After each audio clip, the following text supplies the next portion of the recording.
One of the things that I find great joy about working at Monmouth College is the people, and I can attest to the fact that these people seated at this table are some of the best.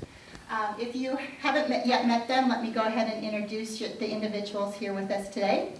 We have the President of Monmouth College, Dr. Clarence Wyatt. We have our Vice President of Academic Affairs and Dean of Students, Dr. David Timmerman. I don't want the students. Dean of Faculty. Laura Hutchinson is our Dean of Faculty and the Vice President. She really doesn't want. Why do you let us introduce ourselves? There you go. Chief Fun Officer. I'm Laura Hutchinson. I'm the Vice President of Student Life and the Dean of Students. There you go.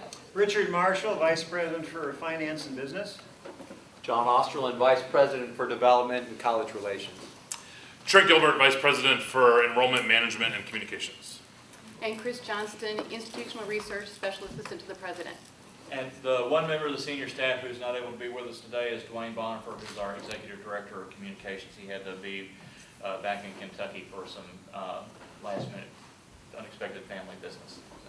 Well, thank you. Before we get started with the Q&A session, I did want to provide you with some facts and figures about the college. So our enrollment is at 1,033 students. 15% of the students are from out of state, and that is up 9% from 2013. 27% are domestic minority. 7% international students. 2 semester calendars with a new Scots term coming up. Faculty to student ratio is 1 to 10. The average class size is 15 students. That 67% have fewer than 20 students in the class. Endowment at approximately $115 million. $38 million of that is earmarked to support institutional scholarships and grants. We have averaged 53 students per semester who are studying abroad. Those are short-term trips and semester-long programs. And in addition to the main campus, we have Quinby House, the 33-acre Le Sueur Nature Preserve, the Peacock Athletic Field, and a 6-acre educational farm. So our total acres is 122. Our newest academic programs, Educational Studies major, Arts Management minor, an Asian Studies minor, Global Food Security minor and triad, Global Public Health minor and triad, Investigative Forensics minor, a Latin American Studies minor, and a Peace, Ethics, and Social Justice minor. Our top 5 majors include biochemistry, biology, business, exercise science, and psychology. So I'm going to put these individuals on the spot and just ask them to tell a little bit about their department, just a couple sentences before we open it up to the Q&A. I'm going to start down here with Christine.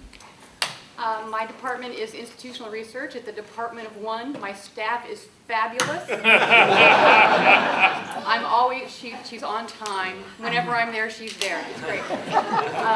My office has only been around for a few years. So Institutional Research is a new function within the institution, and I work with the president to further faculty studies, salary studies, and I do a lot of work on retention and student satisfaction with the Student Affairs Office as well. Again, Trent Gilbert, Vice President for Enrollment Management and Communications, and so we were kind of asked the 3 things that we're most excited about, and so I want to give you one from each one of the areas that work with me. First is in the admissions world, as we continue to enroll students, as we continue to face, as President Wyatt talked about earlier, for those of y'all in the session, face some strong headwinds within demographics in the state of Illinois. Specifically, we continue to grow our out-of-state population. Right now, in this next year's entering freshman class, about 25% of the entering freshman class, if classes started today, would be from out of state. So something that we're really proud of in terms of what's happening there. On the communications and marketing side, and I'll kind of speak for Duane, we are now, as an institution, we're producing 4 college magazines, which you all should see in your homes. We're really excited about the direction those magazines are taking, and really excited about really sharing the story of our current students and of our alumni, both recent and not so recent, in terms of sharing that with the community. And then in terms of financial aid, we have, and Gina mentioned our commitment as part of the endowment to student financial aid and scholarships. 100% of our students receive some form of financial aid and scholarships to attend the institution. One of the things I'm most excited about as we continue to look forward to the future is growing that endowment in order to help fund more of the scholarship monies that we have and that are available to our students that are entering Monmouth. So. John Osterlund, Vice President for Development and College Relations. I'm probably the newest member of this team. I am the newest member of this team, having joined the college staff in December of last year. Three things I just wanted to share with all of you at the outset. First of all, by way of thanks, on April the 18th, we celebrated the college's 165th anniversary by engaging in our second Scots Day of Giving, an 18-hour, 53-minute marathon of social media and online fundraising. And we started the day very early with a goal of $185,300. And if you haven't heard, because of your generous support, we far exceeded our goal during the course of the marathon day by raising $217,082 from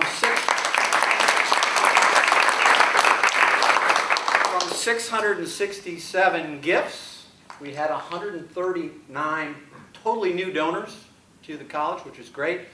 All 50 states participated, so it was definitely Tartan Nation. And it was really an incredible experience. The entire campus community was engaged. First Lady Loby and President Clarence were on the phone calling donors. It was just a great showing of support across the campus community. Second thing, and Trent's already mentioned this, but I can't tell you, one of the primary reasons I'm here is because of this forthcoming endowment campaign. Really an exciting opportunity to collaborate with our donors across the country and seize the opportunity. This is the right time to grow the college's endowment. It's going to have a huge impact on the future of Monmouth College, and I'm happy to be here to play some small role as we undertake the Light This Candle campaign. Third thing, Gina talked about the acreage the college has. There's some acreage I want to call to your attention. That's about 1,100 acres of farmland that's part of the college's endowment. And this is the first time I've been at an institution where, in accepting a gift of real estate, in this case farmland, the institution doesn't automatically liquidate it. Makes us very unique. And that land is managed and farmed, and it's just a unique, given where we are, it's just really a unique thing to be able to talk to people about, particularly donors that might have farmland. So anyway, it's just great to be here, and I've really enjoyed this weekend to get to know all of you. Richard Marshall, Vice President for Finance and Business, and I'm excited about everything John's excited about. As you might guess. I came here in March of 2014. Officially, the divisions or departments that report to me are Human Resources, the Business Office, and Facilities. But there's a lot that I do. John talked about farms. I work with our farm managers and our farmers. I work with all of our bankers and manage all of our credit relationships. I manage our commercial insurance portfolio. I oversee all of our employee benefits, from everything we offer to employees plus student health insurance. And I, of course, work with the business office in terms of the budget and all of that, and facilities in terms of everything we do there. So I do keep rather busy. But in terms of things that I'm excited about outside of whatever Clarence and John are doing to bring me money, we have a lot of things. And me. Let's not forget Trent. And Trent. Let's not forget Trent. We have quite a bit going on in the facilities arena these days, if you will. As you may or may not know, we have, within the last few years, we've built a very nice new home for the Pi-Phis. We have purchased and renovated a home for the Kappas. We have moved marketing communications into a house on Broadway, and we're getting ready to move John's operation, all the facilities as well. We own the North Complex north of 34 and 6th Street. It's a $35,000 facility that is an old Kmart store that the college bought in 2009 that needs a lot of help. And we have, through negotiations with friends with the city and friends with the bank, we've been able to work out a deal wherein we can bring Fairway Foods to Monmouth. Those of you who live in Iowa in particular are probably very familiar with Fairway Foods. We will be closing on that property on the 29th of June. They're going to knock it down and put up a 21,000 square foot Fairway store, bring 75 jobs to Monmouth, plus of course some additional tax revenue, which the city is very excited about. And we have purchased 2 pieces of property just off North Main Street that we're moving facilities into. And then we're going to be able to move development alumni back on campus. They're going to occupy 2 of the houses across the street here on Broadway. So there's a lot going on in that regard, and that's all very positive and very exciting in many ways. Additionally, of course, I work with 3 of your trustee committees. I work with the Board Audit Committee, the Board Finance and Business Committee, and the Board Building and Grounds Committee, because in many ways, the primary part of my job is working with them to basically secure, preserve, and grow our endowment, and working with them to ensure that our preserve, secure, and grow our facilities and maintain our facilities. I'm Laura Hutchinson, Vice President of Student Life and Dean of Students. I don't know if any of you met with the Dean of Students during your time here. Raise your hand. You know who you are. All right. Well, there's a reason I became a Dean of Students, and it was because I met several times with my own Dean of Students. So there's not a lot that students can get by me at this point. The areas that report into me, and people will say, what is student life? How does that work? It's pretty much everything that doesn't report to Richard that is about the student experience. So that'll be residence life, Greek life, student involvement in leadership programs, counseling, religious life. Gosh, I mean, I have to do a daily count. To John's point, athletics, yes. Athletics. I arrived only a few months before John did, so I'm still kind of learning as I go. It is complex. I think if I had to sum up in kind of one word what I do each day with students and with faculty, it's relationships. It's all about the relationships and how to help students see their faculty as the people who they truly are, which are fine academics and researchers and teachers, but also people who support their experience in and outside of the classroom. My job is to help faculty do that and to help students get all they can out of their experience while they're here. 3 things I'm excited about is, firstly, it is the student experience. Our students are so engaged, not just our student athletes. Well, let me start with that. Our student athletes are not just student athletes. They are scholar athletes. They are involved in Greek life and leadership programs. Often they will do that and be 2-sport athletes. It's just, people really want to get involved here. So they are engaged, in students who may not be student athletes will often list in their signature line on their email all the things they are involved with. I am a Pi Beta Phi. I am a tutor. I'm a first-year mentor. I'm an RA or a head resident. And so it's exciting to see them take control of their experience here. These are not things that we program for them. They go and seek them out. And that, when you have an engaged student body, that is always a good thing. I also think one of the things I like about that is how much they value their faculty relationships. It's not just the faculty. The students will seek them out, and the kinds of scholarship that gets done for Scholars Day is so powerful. Faculty are down looking at not just like poster presentations, the research, helping students to know how to articulate what they're learning in the classroom, and that is always a good thing. Secondly, academic innovation. That isn't something I do on a daily basis, but when you have faculty that are creative and engaged, looking for interdisciplinary ways to sort of strengthen the multidisciplinarity of being in a liberal arts college, that is a good thing. When they are creative, the students get intellectually engaged about that. So if the faculty are doing good work, the students are going to get the benefit of it. And lastly, I'd say our future. We have a lot going on that is so good and so powerful. Our students change about every 3 to 4 years. You're seeing a different kind of iteration coming in the door. The students that are coming to us now have been exposed to more diversity than generations of students before them. They are more technically savvy than perhaps even some who work in computer science labs. I mean, these are kids growing up on iPads and cell phones. And so that makes our work so creative. You cannot do a 15 or 20-year strategic plan for the student experience. You really have to go maybe 3 to 5 years at a time, because as you graduate one cohort out, the next one coming in needs something entirely different. So no 2 days are alike.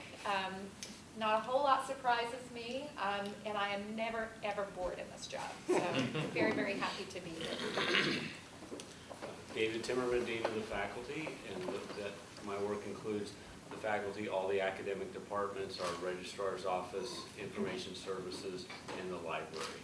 And 3 things I'm excited about. I'll start with the one that's maybe I'm the least excited about, but it's very important, and that's our reaccreditation review, which is coming up, and that's done by agency put in place by the federal government. We have this every 10 years, as does every other institution.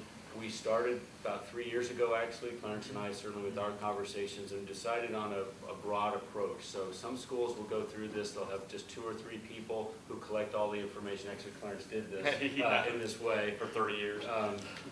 at Center College. But we decided to take a very broad approach. So we have about 40 faculty and staff who've been involved with this over the last 2 years principally. And that means that there are a lot of people getting to know more about the institution, the inner workings of the institution. So it's been a very, that's a little more laborious of a process because it involves more meetings, more people. But I think in the end, we'll have something very good, which is a greater understanding of Monmouth College on the part of the people who are actually doing the work. We're right up at the point where we have a draft of each of our assurance arguments. We have about 40,000 words that we're able to use. And soon Clarence and I will be looking at that. And soon some trustees will be looking at that in anticipation of our trustee meeting that takes place in the middle of July. We submit it, and it gets locked down at the end of September, and we'll have a review team here toward the end of October. And I'm excited about that because we've worked hard on it, and we're better. We are already better because of what we've been required to do to put this together, and that after the team leaves, and if there are things they want us to work on, that'll help us get even better. So it's been a time-consuming process, but a very good one, and I want to thank people sitting here as well. I mean, Trent and Christine and Richard have certainly already put a good deal of time on it. Actually, if Richard seems a little bit bitter today, it's because he's probably got still got a lot of work to do on parts of that, and so I want to. Sorry. So some other things that I'm also excited about. One is that we have started 2 new programs that actually Gina mentioned that are triads. The first one was global food security. The second was global public health. And we've collected new ideas from the faculty, new programs that will be attractive to prospective students and their families and our current students. And we have 3 proposals that we're examining right now. One is for data science, one is for neuroscience, and one is for engineering, yes. What one of our faculty members calls Renaissance engineering. And we've learned from the launch of the first 2, and the 2 biggest lessons I would point to. One is try to have really strong faculty that are in place already connected to the programs.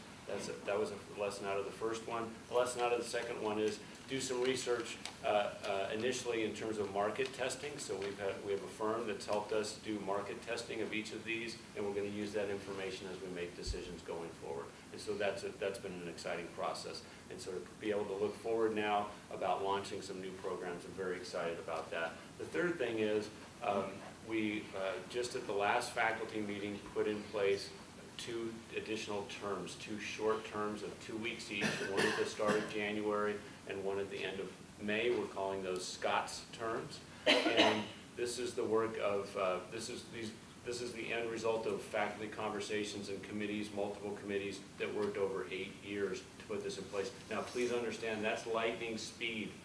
That is lightning speed.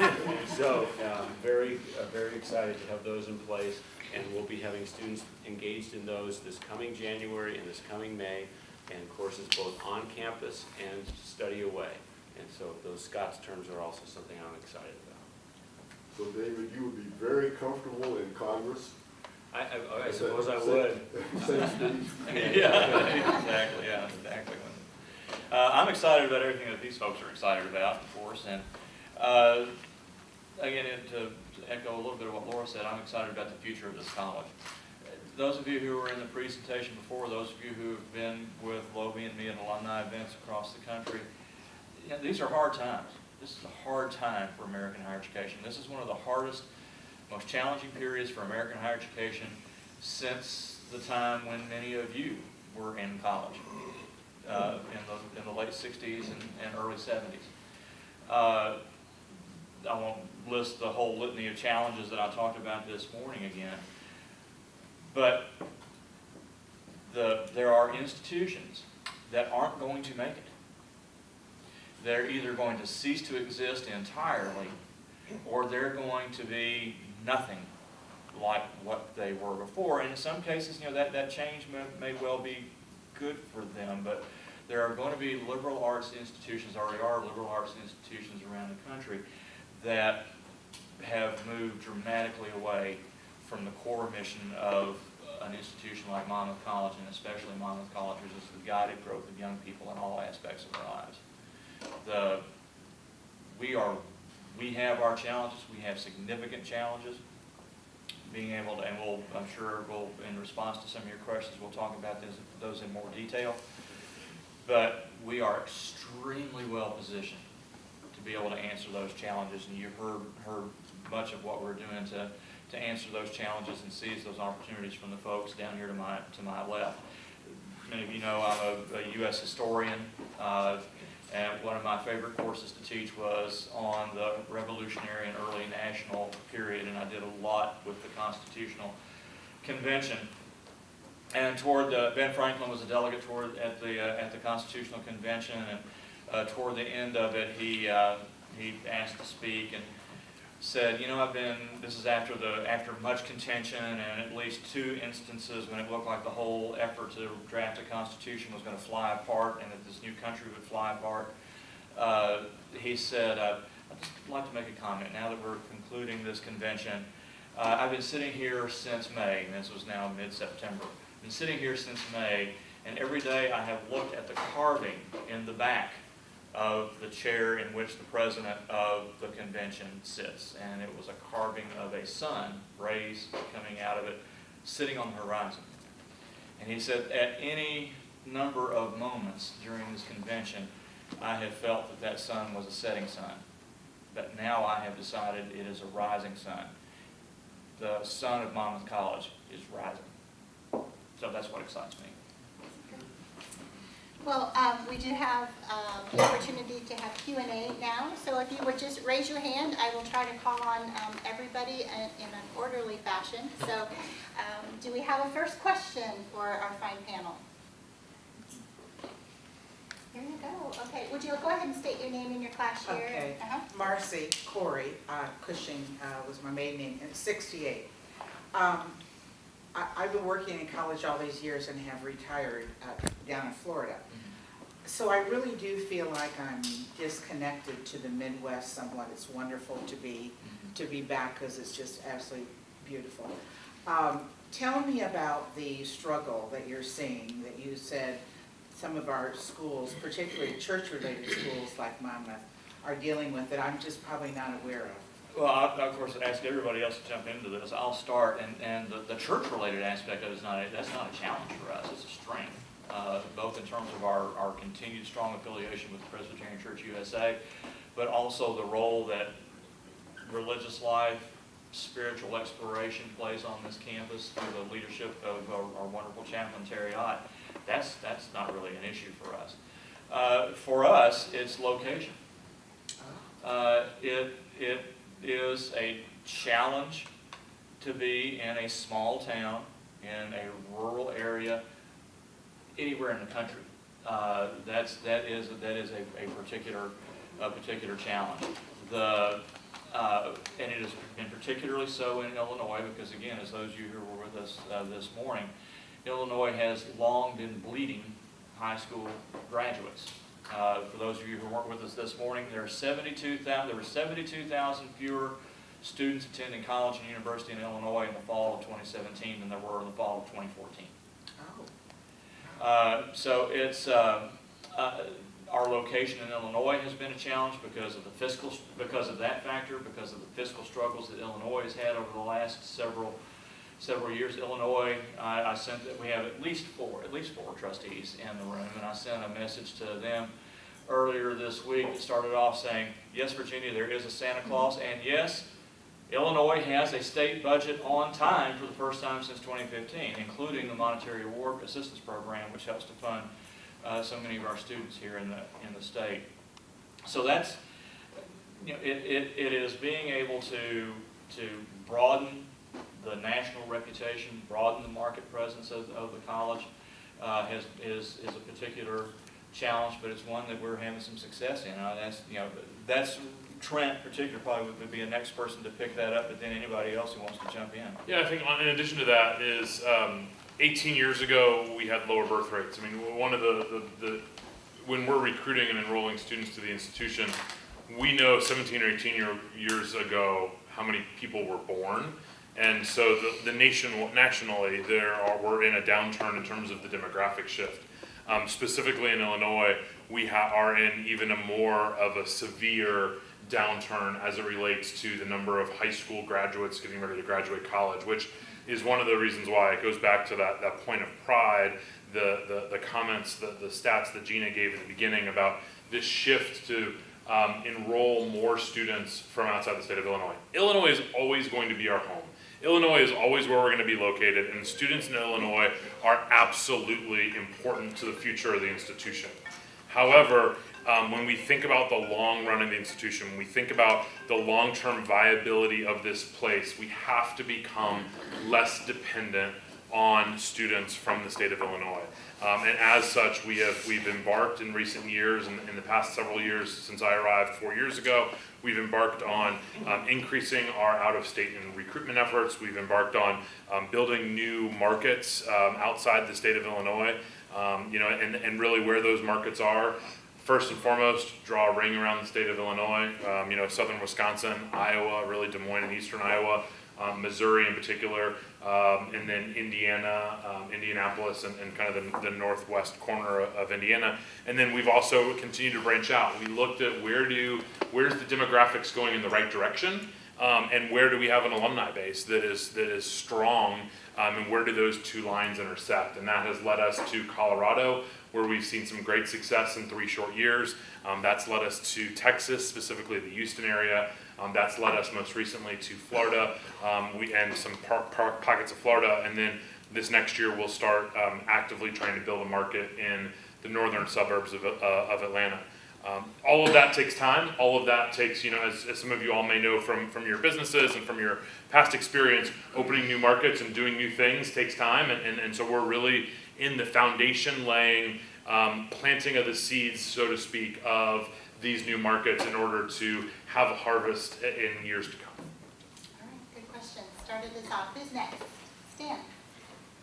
This morning, President Wyatt outlined that you're in the business of recruiting graduates and not recruiting students. And one of the key things seems to have been in the past retention to graduation. And there's questions probably to Laura and maybe to Richard about what are you doing, what can you do about promoting the life at Monmouth College that is sufficiently enamoring that they stay until they graduate. I know in the past fraternities and sororities have been one of those kinds of glues. The athletic teams might be, but if you don't make the team, you may drop out. So how do you track whether students are getting involved with an activity, and then if we're going for quality and a fewer number of students, does this net revenue pencil out in terms of sustaining the school? Thank you, Stan. I'll include Chris in this as well as Trent, if need be. And I would say I feel so fortunate. One of the reasons I am excited about the future is the work that the college's Moonshot Group did, and that was just sort of our name for, we had 3 colleagues, and Associate Dean Michelle Merritt, who reports to me, Associate Dean Stacy Lotes, and Professor of Art, who reports to David, and Chris, who reports to the president. They spent about a year and a half. They picked up some work and said, let's really start looking at this retention data. This is important, I think, to the question about maybe some of the challenges that families face when they consider college is understanding funding structures, that sometimes a private institution can, in the long run, be more affordable than a state institution whose budget is being reduced on what clearly a yearly basis in a lot of ways. And so we face some of those things too. So really taking a hard look at who are our students that are succeeding, who are our students that are stopping out, what are we doing about that? What are factors that will keep them in? And you spoke to two. Our Greek students retain at a higher rate than non-Greek students. Our student athletes retain at a higher rate than non-student athletes. What we just did, actually, literally this week, and over the last couple of months, we said, we've looked at all the data, and we think it's time, we've got a good sense of where we're going. And let's start to put all of this stuff into practical steps that any of us can do to help our students feel more engaged. Students leave in some part for finances. Students sometimes struggle academically.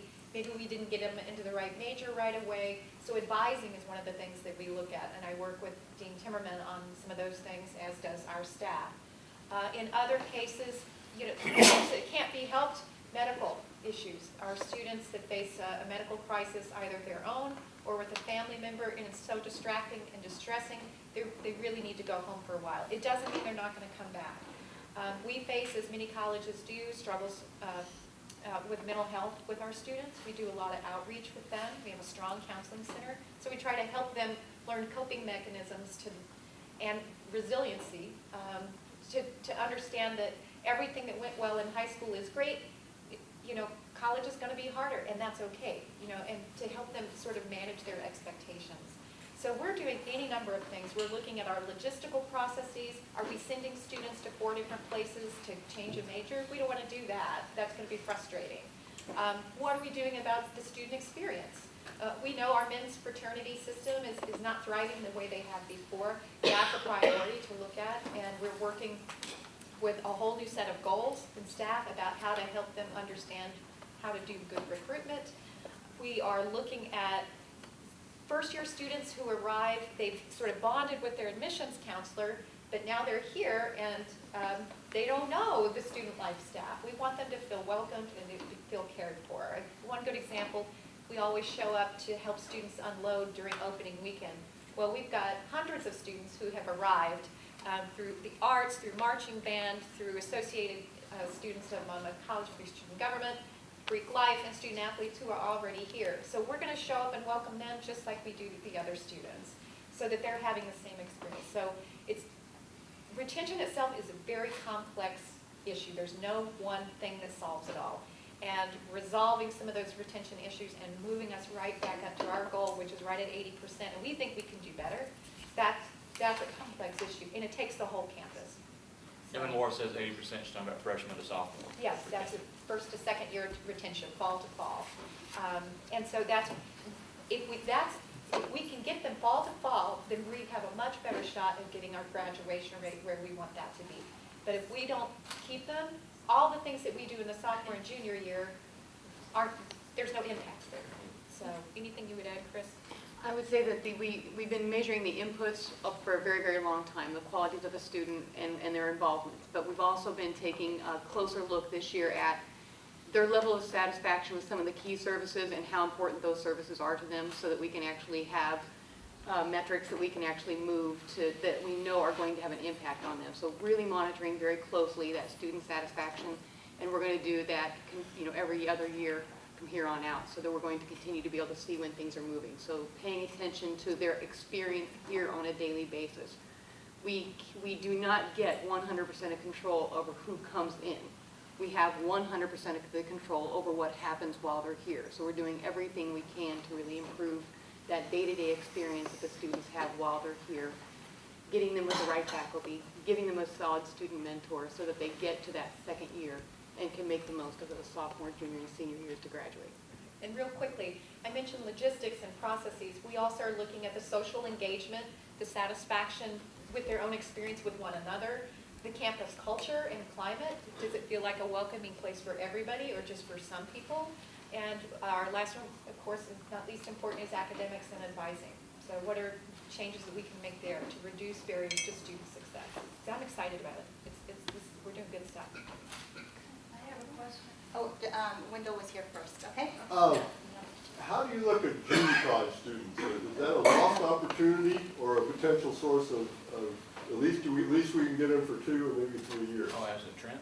Yeah, I mean, we definitely are looking at students coming from community colleges. The reality that the market that we're in, the reality of the market we're in is oftentimes community college students choose community college initially because they don't want to depart far from home. So we are, going back to Clarence's initial point, we are continued to make, that is, our location continues to be a challenge with that as it relates to, where we can go and pull students from. Now, having said that, we work actively. We have someone in our office, Wendy, who is, her job is to recruit transfer students, and we're enrolling about 30, this year we'll enroll about 30 transfer students. Of that 30, I would say probably 22 to 25 of them will be from a community college. Through the great work of our faculty about a year ago, we were able to change some academic processes and academic policies in order to be more transfer friendly. We kind of said, oh, we're transfer friendly. We had all these policies that prevented opportunities for entry for transfer students from community colleges and from other four-year institutions. And so our faculty have changed some academic policies that have allowed that to occur, and we're now in the midst of putting together articulation agreements with some community colleges in the collar counties, with some community colleges, the one right down the street. We're working on articulation agreements which really tell a student, if you take these classes here at Carl Sandburg, at College of DuPage, at wherever, you are going to come, when you come to Monmouth College, these are the courses that you're going to be credited for. So transfer students continue to play an important part in our enrollment picture. They continue to play an important role in what we do. We continue to try to attack from different angles, how do we continue growing that transfer population. Tina, you had a question back here? It's John, I think I should talk to, right? Oberlin? Osterlund, John Osterlund? Yeah, that's what I mentioned in Okay. Chicago, in Phoenix. My question is this, I snuck around the room home yesterday, and I could not believe the condition of the outside. I am totally appalled. I'm a donor over there. Which facility? Possible, the Boone Home. The Boone Home. I made possible a gallery for Harlow Bloom. And it seems like somebody's living there or something, and I thought that was open to the public and open for people to go in and see the gallery. And Sue Guzman, past president, she has a meditation room. I'm quite disappointed, and if that's going to remain that way, then I'm going to ask that the gallery be moved. Because Harlow is artist emeritus here, and he was the person that took me down the road of the arts. And I don't give 50 grand to have it available to what it should be available to. So we need to sit down and we need to talk about that. We may look at a recommendation of either what you're going to do about that building and get it back to the purpose it should be at, and get somebody out there that's a gardening group to do maintenance on that, because it's absolutely horrible. I was appalled. I was very disappointed. And then you want me to give more money, and I see something like this? It's very hard to be positive about it. So it's a negative comment, but it can be turned into a positive. We can turn things around. And I'd like to explore how we do that. Okay, and I'd like to meet with you so we can. Great. Okay, very good, thanks. Who's next? Question. Okay, there you go, back there. Gordon. Question that I have, when I went to college, I didn't know Monmouth existed. I'm from the East Coast, and I went from Ohio to New York to Maryland, visited every college there, left me cold. And it was suggested I go to New York City and see a professional guidance counselor, okay? And they introduced me to the concept of the ACM, which I've heard of, okay? And I got a hold of the brochures of all of the schools in this area, and Monmouth literally blew me away. And I said, this is where I'm going. The first time I ever saw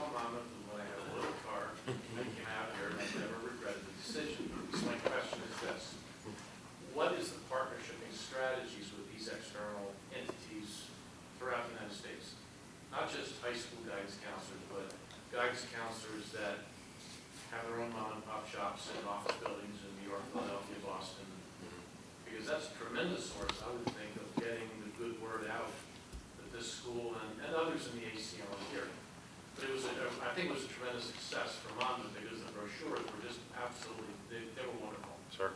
Sure, and you're exactly right. And one of the things that we've done in the past 4 years, in particular, in the past 3 years, is it's not just about us going out and talking to students. It's also about us going and talking to student influencers, and so that includes high school guidance counselors. That includes independent, which you're referring to, independent counselors in certain markets. We've been really fortunate to have a group of donors that have earmarked some monies in order to really do this, in particular, this particular outreach. And so this past year, we did in, I want to say 6 or 7 different markets, we did counselor lunches or counselor breakfasts or counselor events in order to try to communicate to the counselor population of who Monmouth is, the students that Monmouth is looking for, that best fit student that can graduate from Monmouth and have that positive experience. So we are doing exactly that as part of our outreach. It's not just to students. It's not just to parents. We were, this past year, in January, we had an opportunity. We were in, Clarence and Lobie came with us. We did a counselor lunch in the Denver area, and we had, if you know the Colorado area at all, we had both counselors from everywhere from Colorado Springs all the way up to Boulder come to Denver for our lunch. I want to say we had about 24 different counselors there from both public, private, and independent counselors. That evening, we were able to dovetail that into an event for students from all over the area to come and learn more about Monmouth College. We had an opportunity down in St. Louis in February where I had an audience of 77 high school counselors and independent counselors where we got 20 minutes exclusively with them, and all I had to do was buy them tacos from Moe's in order to get them there.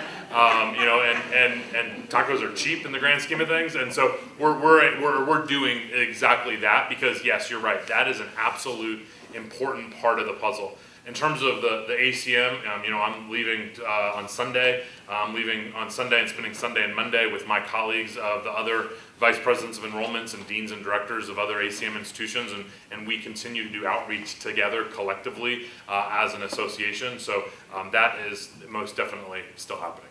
So. Yeah, like I said, obviously the payoff for those efforts is in students, is in quality students coming in the door, and we've seen some of that, but one indication is of how our reputation among high school counselors has changed. One of the components of the U.S. News and World Report survey is reputation among high school counselors. Now, I'd take the U.S. News survey with a grain of salt about the size of this table, but if you do well in it, I like salt.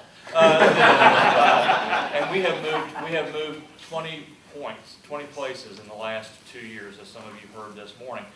One of the really encouraging things within that is that the college's overall reputational assessment, which is done by presidents, academic deans, and deans or VPs of enrollment management, we moved up half a point in 1 year on a 5-point scale. No, it was 4/10% on the overall reputational. We went 7/10 of a point on a 5-point scale among high school counselors. So that, again, it's day to time, you're building this foundation. And John actually reminded me another thing that we've done is over the course of the past 3 years, again, through gracious gifts of donors, we've actually brought high school counselors and independent counselors to campus for 2 days of being able to showcase Monmouth College firsthand to them. And we're seeing the fruits of those labor pay off.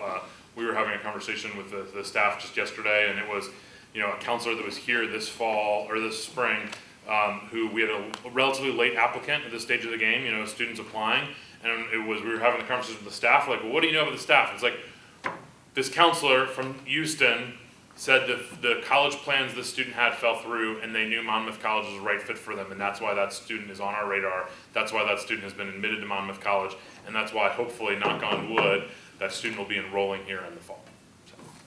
Good question. Who's next? Jeff? Different kind of question. This one's basically for Richard Marshall. Greer is being refurbished, is it going to be air conditioned? Yes. When you do that, there are additional costs that go into then electricity and maintaining that air conditioning. Are there ways that you plan for that as part of the costs? And are there offsetting things that when you finish the renovation, are there savings that are going to balance that at all? Yes, yes, yes, and yes. Hey, Greer Richard, is, Would you go ahead and reiterate the question a little bit? They were having a tough time reiterating. oh, I'm sorry, she was asking about Greer Hall in terms of what is being done. Is it going to be air conditioned, and what about the extra costs associated with maintenance and providing utilities to the building once the work is completed? Greer is being redone comprehensively. As many of you know, Greer is the oldest of the 9th Street residence halls, excepting for McMichael. It was built in 1940. It's a 25,000 square foot building. And a point of trivia, anybody want to guess as to what it cost to construct Greer from the ground up in 1940? $700,000. Our renovation is $6.5 million. But the renovation will be very nice in that we are basically upgrading all of its systems. It will have all new HVAC. It has not been air conditioned before. And as a result of basically the energy efficiency of the units that are going in, I suspect that adding AC will add very little in terms of the overall cost of the utilities of that building, given how the air handling system was constructed and operated, because it was left over from 1940. Also, what is very nice, of course, is that the building did house approximately 100 students. It will now house 90 because we're increasing the bathroom space. The students will have more personal or private space, if you will, associated with the bathrooms. There will be more handicapped accessible space in the room than there was before. The building will now have an elevator. One of our largest challenges to completing that building has been backfilling an elevator into it, which has been an interesting construction challenge, but it's going well. And of course, it'll have all new paint, finishes, furniture, etc. When the building is done, we haven't made this final decision yet, but we may well, for example, price that building in terms of the cost of student residence closer to what is done for Bowers, Peterson, and Pattee versus what is currently done for the other 9th Street residence halls. And that, by doing that, of course, that will help to offset any additional costs or any additional variable costs associated with the work that was done. However, we very much feel that the work is needed, and Trent can very much attest to that, because Greer, at this stage in his life, primarily houses freshmen women. And we had a lot of freshman women and their parents who refused to stay in that building, or basically turned up their nose at that building when they were visiting. We have to remember that 90% of students enrolling in college this fall have never shared a bedroom, much less a bathroom, with someone. Wow. But let me point out too, just for anybody who's concerned to hear about all this work in Greer, one of the things that we've been very careful to do, and Loby's been a big part of the aesthetics of the building, the historic character of it, the wood paneling, the terrazzo border on the floors and the hallways, all of that's being retained. I don't want to miss anybody over here. Do we have any questions, any additional questions? Probably have time. I missed one. Okay, Paul? Water heat class of 76, I think. Is the male to female ratio, is it still suffering as it was? And it's also, I understand, a nationwide crisis. The males are not going to college. Could you speak on that? Go ahead, Chris, you start. Yeah, we are currently right about 49% male, 51% female. We'll probably be a little bit closer to 50-50 this next year. So that's been, my experience with this college has been, we've been as high as 55% female, 56% female. I've been here for almost 20 years, so we've never been the 60% female, 40%, which was more traditional liberal arts when I first started here. So we've always been closer to that half and half. One thing that comes with that as a challenge is, though men do come to college, They don't necessarily persist at the same rate, so that has been part of the challenge that we have faced, is that the retention of men is a little bit more difficult than retaining women. So us being at 50%, we've been fighting this battle, and well, for a while, but it does continue to be something that we pay very close attention to. Okay, we have What's the time. graduation rate? Actually, this last year, we had the highest four-year graduation rate. I think we were at 55% on the four-year graduation rate, so we were very, very happy with that.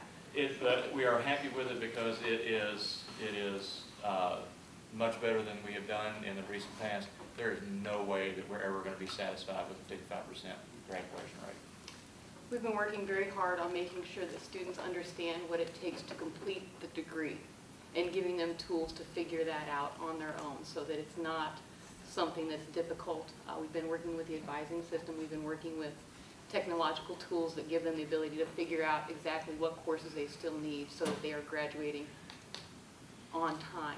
And let me say one more thing about that too, in terms of, again, both celebrating an improving graduation, four-year graduation rate, but not being satisfied with where it is.